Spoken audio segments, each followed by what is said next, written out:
সকলকে আন্তরিক সালাম এবং শুভেচ্ছা জানাচ্ছি। আসসালামু আলাইকুম। ঢাকা থেকে সেই সড়ক পথে কষ্ট করে আপনাদের সমাবেশের শেষের দিকে উপস্থিতি হয়েছি। আপনারা জন্য ভাবে অনেকক্ষণ ধরে এই মাঠে বসে আছেন। আমি অনেক কষ্ট করেই আপনাদের সামনে দু চারটি কথা বলার জন্য উপস্থিত হয়েছি। আশা করি সবাই ধৈর্য সহকারে আমার কথাগুলো শুনবেন। প্রিয় ভাই বোনেরা, আপনারা ইতিমধ্যে জানেন আমরা আনুষ্ঠানিকভাবে ঘোষণা দিয়েছি আগামী ত্রয়োদশ সংসদ নির্বাচনে এই গণচিপা 10 মিনা পটুয়াখালী 3 আসন থেকে গণ অধিকার পরিষদের ট্রাক মার্কায় এই আসন থেকে নির্বাচনে অংশগ্রহণ করব।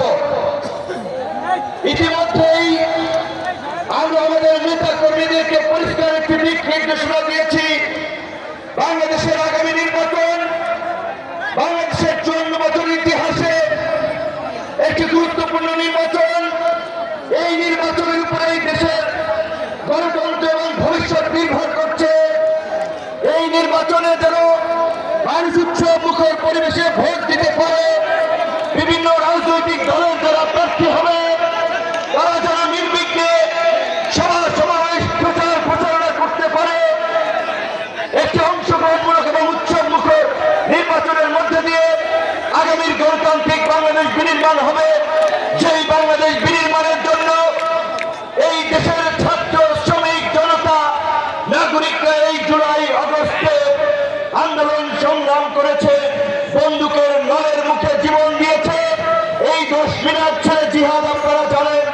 10 মিনা নয়, শুধু সারা বাংলাদেশে এইভাবে 200 সহস্রাধিক সাধারণ ছাত্র যুবক তরুণরা জীবন দিয়েছে।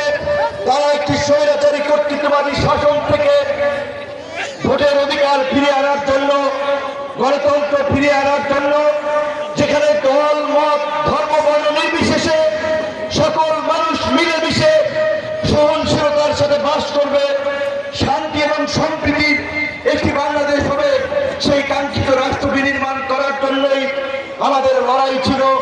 সেই লড়াই আমরা বিজয়ী হয়েছি। আজকে আমাদের একটি বিষয় মনে রাখতে হবে, আমাদের আচরণে আমাদের কর্মকাণ্ডে কেউ যেন আমাদের মধ্যে ওই রকমের আগেকার সরকারের লোকদের মতো যেন বৈশিষ্ট্য খুঁজে না পায়। আজকে 10 মিনিট আসার পূর্বে আমরা হবিগঞ্জ প্রোগ্রাম করেছিলাম, দিনাজপুরে প্রোগ্রাম করেছিলাম, রংপুরে প্রোগ্রাম করেছিলাম। কারণ আপনারা জানেন গণ অধিকার পরিষদ একটি নিবন্ধিত রাজনৈতিক দল। সারা বাংলাদেশে তার সংগঠন আছে, কর্মী সমর্থক নেতা কর্মী আছে।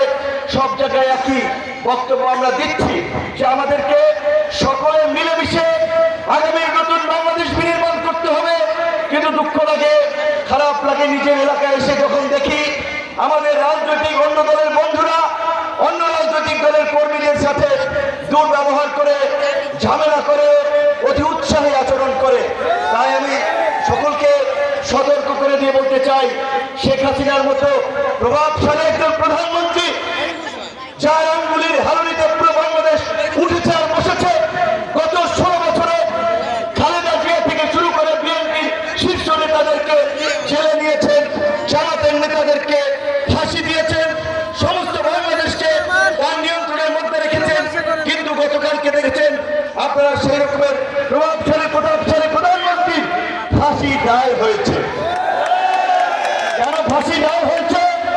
এই জুলাই আগস্টের 2000 ছাত্র জনতার হত্যাকাণ্ড সহ গত 16 বছরে প্রায় 5,500 মানুষকে হত্যা করেছে, অসংখ্য মানুষকে রাজনৈতিকভাবে মামলা হামলা দিয়ে পর্যদস্ত করেছে, গুম করেছে, খুন করেছে এবং আইনের মাধ্যমে আদালত আজকে সাবেক প্রধানমন্ত্রী স্বরাষ্ট্রমন্ত্রীরও ফাঁসি দিয়েছে।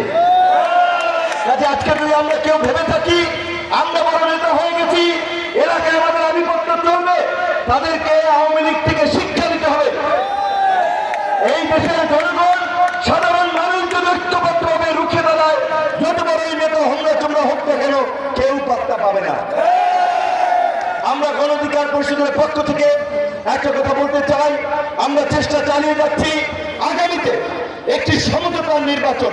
এই গণ অভ্যুত্থানের অংশীদার রাজনৈতিক দল সমূহ সবাই মিলে হবে।